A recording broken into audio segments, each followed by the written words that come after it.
Hello guys, welcome to your YouTube channel people teacher. आज की video में हम डिस्कस करने वाले साइकोलॉजी के टॉप मोस्ट इंपॉर्टेंट क्वेश्चन जो कि आपको HP TET, C TET, KVS और कमीशंस के एग्ज़ाम के लिए बहुत ज़्यादा हेल्पफुल होने वाले हैं। तो क्वेश्चन नंबर 1 हमारा रहेगा द वर्ड पैडागॉजी मीन्स। आखिर जो आपके पास पैडागॉजी वर्ड है इसका अर्थ क्या होता है, क्योंकि देखो कमीशंस होगा चाहे सी टेट होगा वहाँ पे चाइल्ड पैडागॉजी से क्वेश्चन तो आते ही आते हैं। तो हमें ये पता होना आवश्यक है कि जो पैडागॉजी शब्द यूज़ करते हैं आखिर इसका अर्थ क्या होता है। एक बात ध्यान रखना, जो पैडागॉजी शब्द है इसकी उत्पत्ति हुई है ग्रीक से। तो अगर कभी भी आपसे पूछा जाता है the word pedagogy is drive from, तो पैडागॉजी शब्द ड्राइव्ड हुआ है आपके पास ग्रीक से, जिसका अर्थ होता है टू लीड द चाइल्ड। यहाँ पे जो आपका ऑप्शन नंबर बी है वो बिल्कुल सही है, to lead the child, which means the study of teaching methods. और आपके पास यहाँ पे जितने भी टीचिंग मेथड्स है उसकी स्टडी के बारे में बेसिकली पैडागॉजी कवर करती है। इसके बाद यहाँ से आपसे पूछा भी जाएगा कि जो पैडागॉजी शब्द होता है उसकी स्टडी किसके लिए की जाती है, तो टीचिंग मेथड की स्टडीज़ को पैडागॉजी कहा जाता है। और यहाँ पे ऑप्शन भी आपका बिल्कुल सही है, to lead the child. Next question हमारे पास, pedagogy is the study of. अभी हमने पैडागॉजी के बारे में बात की है। पैडागॉजी शब्द की उत्पत्ति ग्रीक से हुई है जिसका अर्थ होता है टू लीड द चाइल्ड। और पैडागॉजी जो है वो स्टडी कहलाती है कि आपकी option A education, option B guiding students, option C learning process और ऑप्शन डी आपके पास टीचिंग मेथड। जो आपके पास पैडागॉजी शब्द है it is the study of teaching methods. Teaching methods की स्टडी से रिलेटेड रखता है आपका पैडागॉजी शब्द। तो ये क्वेश्चन बहुत बार आपसे पूछा गया है, टैट में भी पूछा जाता है और केवीएस और जो सी टेट के एग्ज़ाम्स होते हैं वहाँ पे तो अक्सर पैडागॉजी सेक्शन सबसे ज़्यादा पूछी जाती है। Next question, which one of the following indicates child's physical growth. यहाँ पे जो निम्न में से 4 ऑप्शन दिए गए इसमें से कौन सी ऐसा ऑप्शन है जो कि चाइल्ड की फ़िज़िकल ग्रोथ को यहाँ पे इंडिकेट करता है या फिर डिनोट करता है। ऑप्शन ए नेगेटिव, बिल्कुल भी नहीं। देखो ग्रोथ के बारे में या फिर डेवलपमेंट के बारे में कभी भी बात की जाती है तो उसमें नेगेटिव वर्ड का यूज़ कभी भी नहीं होता है। तो ऑप्शन ए तो आपका बिल्कुल भी सही नहीं होगा। ऑप्शन बी आपके पास यहाँ पे है क्वांटिटेटिव। ओके, देखो अगर ग्रोथ की बात कर रहे हैं तो ग्रोथ हमारी क्वांटिटी के ऊपर डिपेंड करती है, क्योंकि ग्रोथ मेज़र करना इजी होता है, उसमें नंबर्स का यूज़ किया जाता है, क्योंकि वेट्स को देखो, हाइट को देखो या फिर एज को देखो, ये सारी आपके क्वांटिटी के अंदर आते हैं, नंबर्स के अंदर। Option C qualitative. ओके, ध्यान में रखना अगर कभी भी डेवलपमेंट की बात की जाती है तो डेवलपमेंट आपकी एक क्वालिटेटिव प्रोसेस होता है। ऑप्शन डी पॉजिटिव, ये भी आपका यहाँ पे सही नहीं है। देखो चाहे फिज़िकल ग्रोथ की बात की जाए या फिर नॉर्मली ग्रोथ की बात की जाती है वो हमेशा आपके पास क्वांटिटेटिव होती है। ग्रोथ हमेशा क्वांटिटेटिव होती है। कभी भी ग्रोथ से क्वेश्चन आए तो ऑप्शन में देखना क्वांटिटेटिव। अगर क्वालिटेटिव देखने को मिलता है इट मीन्स वो डेवलपमेंट के लिए यूज़ किया जाता है। Next question, the best method of study growth and development of the child is. एक बच्चे के विकास और वृद्धि को समझने के लिए, जानने के लिए कौन सी विधि सबसे उपयोगी रहती है इन निम्न में से। तो पहला आपके पास साइको एनालिटिक मेथड, ये ग्रोथ और डेवलपमेंट के लिए उतना ज़्यादा उपयोगी नहीं रहता है, ठीक है।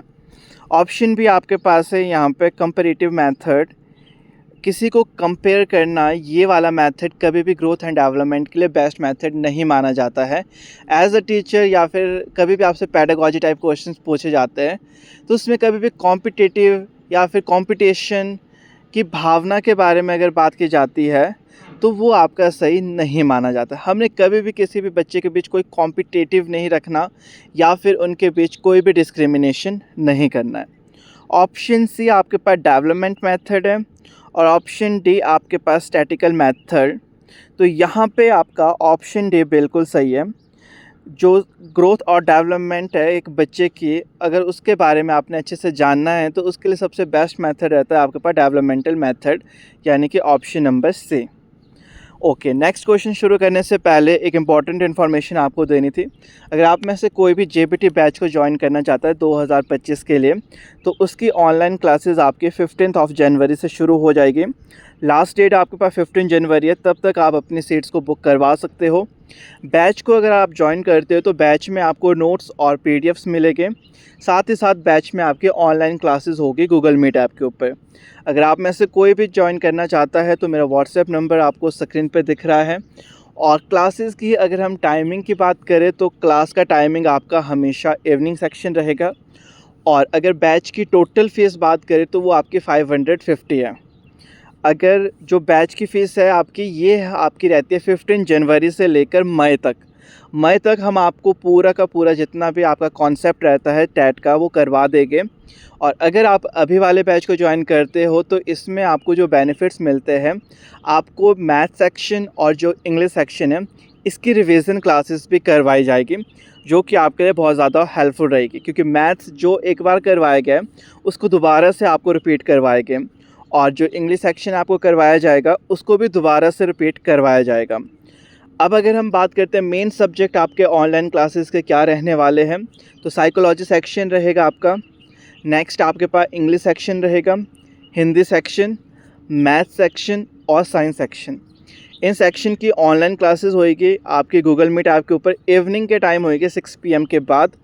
और साथ ही साथ जो आपका जीके सेक्शन है उसके केवल आपको पीडीएफ्स यानी कि नोट्स मिलेंगे, उसकी ऑनलाइन क्लासेस नहीं हैं। तभी आपकी फ़ीस 550 है जनवरी से लेकर मई तक की। टोटल फ़ीस आपकी 550 है। Next question, the use of technology to enhance learning process is called dash in education.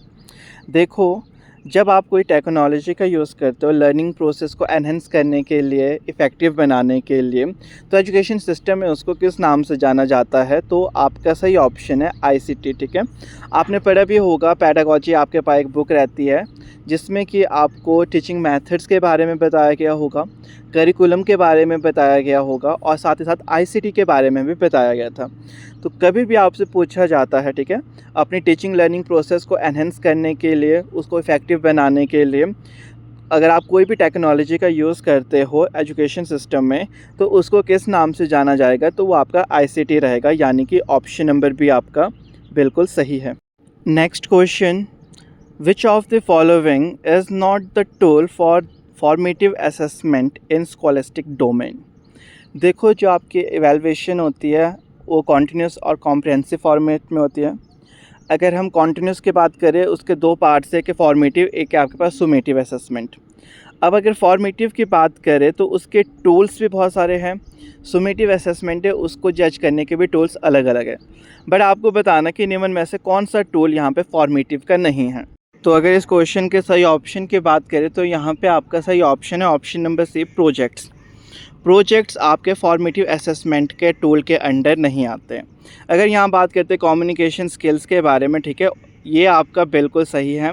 यानी कि जो कम्युनिकेशन स्किल्स वगैरह रहती है, जहाँ पे आप ओरली वर्बली किसी से कम्युनिकेट करते हो, वो आपके पास फॉर्मेटिव असेसमेंट के टूल होते हैं।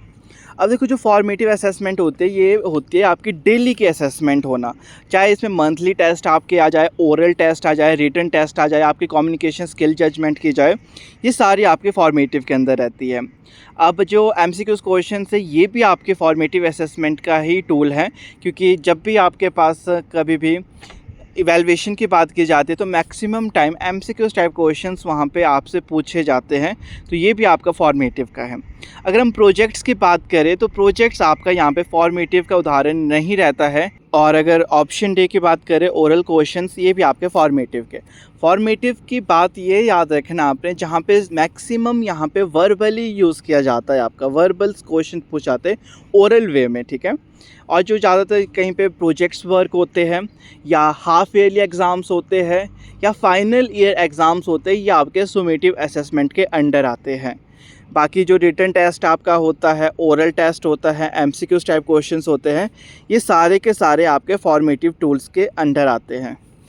Next question, according to John Dewey, school is a dash institution and education is a dash process.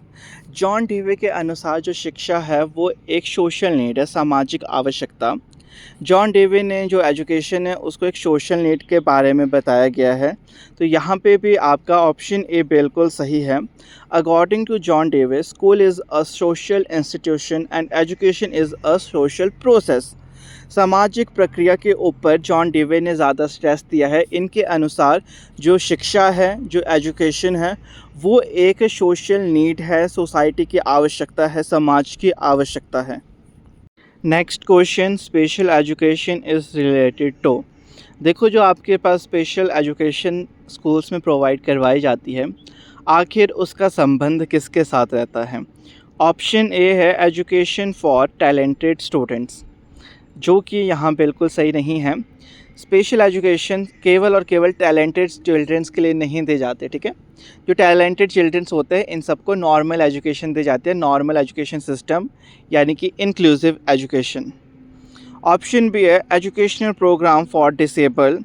जो स्पेशल एजुकेशन है इसको संबंध रहता है डिसेबल्ड जो बच्चे होते हैं, विकलांग जो बच्चे होते हैं, उनकी शिक्षा से संबंधित, जो कि आपका बिल्कुल सही है।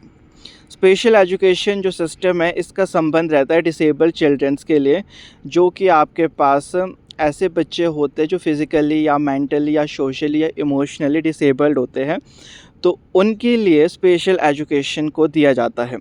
बट अगर कभी भी आपसे पूछा जाता है कि जो एबनॉर्मल चाहे नॉर्मल स्टूडेंट्स हैं उनको कहाँ पे शिक्षा दी जाए, तो हमेशा ध्यान रखना है इंक्लूसिव एजुकेशन। आज की डेट में इंक्लूसिव एजुकेशन को सबसे हायर प्रेफरेंस दिया गया है, चाहे वो नॉर्मल स्टूडेंट्स के लिए हो, चाहे वो डिसेबल्ड स्टूडेंट के लिए हो। तो इस क्वेश्चन का सही ऑप्शन आपका बी है, special education is related to educational program for disabled childrens. Next question, who for the first time mention the importance of sports in education. सबसे पहले स्पोर्ट्स की इम्पोर्टेंस एजुकेशन में किसने बताई है, किसने मेंशन की थी आपके पास, ठीक है। एजुकेशन सिस्टम में स्पोर्ट की इम्पोर्टेंस सबसे ज़्यादा है। बच्चे को मेंटली हेल्थ रखने के लिए, फ़िज़िकली हेल्थी रखने के लिए स्पोर्ट एजुकेशन का होना बहुत ज़रूरी है, और ये सबसे पहले मेंशन किया गया था अरस्तु के अनुसार। तो ऑप्शन नंबर सी यहाँ पे आपका बिल्कुल सही है। Next question, the concept of practical learning means education should be applied to the. देखो, बच्चे को आज की डेट में जब भी एजुकेशन दी जाए तो प्रैक्टिकल लर्निंग यानी कि प्रैक्टिस के थ्रू, एक्सपीरियंस के थ्रू दी जानी चाहिए, ठीक है। शिक्षा के बारे में कभी बात की जाती है कि सबसे बेस्ट मेथड कौन सा रहता है टीचिंग का, तो आपके पास एक्सपेरिमेंटल मेथड और जो प्रैक्टिकल लर्निंग मीन्स है आपका, ठीक है, इसका संबंध रहता है आपके पास रियल वर्ड्स के साथ। जो वास्तविक वर्ल्ड है, वास्तविक जो विश्व है, समाज है, उससे मिलाकर के बच्चे को शिक्षा दी जाए। रियल वर्ल्ड की जो उसकी परख है, प्रैक्टिकल लर्निंग है, वो बच्चे को दी जाए। तो यहाँ पे आपका ऑप्शन डी बिल्कुल सही है। नेक्स्ट है, according to philosopher John Dewey, children should experience dash in school to make them better citizen. Option A है यहाँ पे rules, option B discipline, option C आपके पास डेमोक्रेसी, ऑप्शन डी आपके पास प्रैक्टिकल इम्प्लीमेंटेशन। जॉन डेवे के अनुसार जब भी बच्चा स्कूल में जाए, चाहे जहाँ भी जाए, वो एक डेमोक्रेटिक वे में स्वतंत्र रूप से सीख पाए, हर एक चीज़ को एक्सपीरियंस कर पाए डेमोक्रेसी के बेस पे। तो ऑप्शन सी बिल्कुल सही है। According to philosopher John Dewey, children should experience democracy in school to make them better citizen.